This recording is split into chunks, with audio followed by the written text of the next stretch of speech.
It's really a great honor to be standing before you, students from Gaza, very shining and outstanding students who have now arrived Pakistan in their second home. Your plight is all very well known, not only to us, but the entire world. And it is heart-wrenching to watch day in and day out brutalities, atrocities being committed by Israeli occupation forces, which have so far killed more than 43,000 Palestinian brothers and sisters.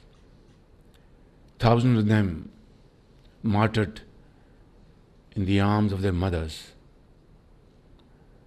Thousands on the streets of Gaza. Cities after cities have been demolished.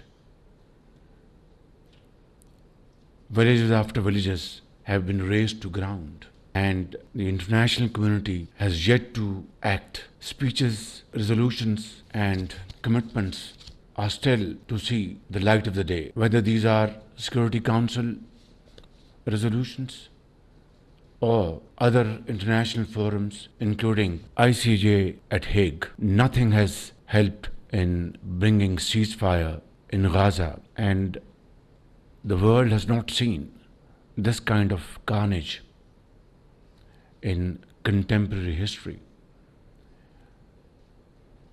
I want to share my sincere feeling with you, my dear students, our brothers, our sisters, that Pakistan is your second home.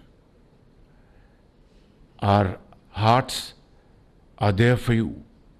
Our houses are there for you. Our institutions are there for you. Our teachers are there for you.